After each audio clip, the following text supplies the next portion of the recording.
Hey guys, so today's video is kind of like my review of the Minolta 50mm 1.4 lens. It's a manual lens. I haven't used many of the manual lenses before, but in the video I'll just show you a few different sort of use cases I had for it and some of the good points and bad points about it. So the aperture and the focus are fully manual, so you have to set them by turning the dial. There's no functions inside the camera other than showing the shutter speed, really. So this first shot here, I just thought I would show one of the disadvantages of the older manual lenses, the vintage ones, is that they don't have the anti-glare coating on them. So in this shot here, I've taken straight into the sun. As you can see, it's quite a lot of flare popping up here. If you had a more modern lens, like a lens you would buy today, that you wouldn't get as much of that, really. Now this is a 1.4 lens, so I was testing this shallow depth of field quite a lot during my use of it. What I like about this Sony A7 Mark II here is I like being able to zoom in and then focusing with the ring on the lens, and I can just readjust the composition. It's quite quick for getting accurate focus, and I'm really pleased how well the bokeh comes out. It's nice and smooth. As you can see, the duck here is nice and sharp, and the background just smoothly goes off into a blurry background. The shot here is one of the tram stations. It's in Christchurch, New Zealand.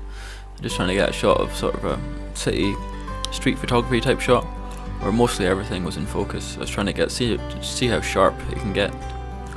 From the results, it has a slightly different look than I would usually. Like, the colors are slightly different than what I'd usually get, and I quite like it. It's just a little bit different. It's what they say about vintage lenses, adds a bit of character. It's just a little slightly different than what you would get with more modern lenses. Now here I was just trying out like a really shallow depth of field shot, so I was trying to get a nice sharp shot here of the roses, or I don't know what kind of flowers they are, but the red ones, and I was quite close in on it. I'm trying to get a nice blurry background. As you can see here, it's nice and sharp.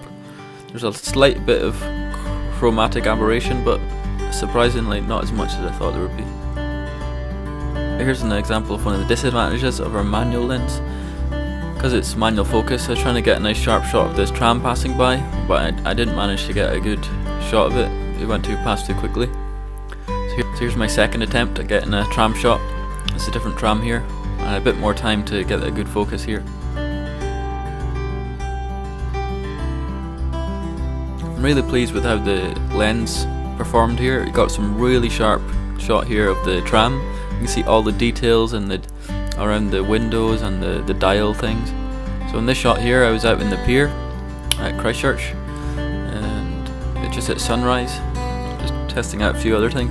Like in this shot here, just trying to get like a nice perspective shot, just straight up the middle of the pier. And then I purposely tried to keep the sun out of the frame, otherwise you would get that quite bad flaring on the lens. But other than that, that's the only thing I had to keep an eye on, really. And this one I tried to keep mostly everything in focus. It wasn't. I think it was probably f8 or so. And again, I'm really pleased with how sharp the lens is. Again, the colours are slightly different than what I would expect usually. I just got a couple more shots here from the pier that I took. Here's one of the seagull, and I really like how smooth the background gets here. It's a slightly different blur to the more modern lenses that I've used. I can't really pinpoint the difference, but to me it just comes off as slightly smoother. So I hope you liked today's video, and hope you found it useful if you're looking out for some manual vintage lenses.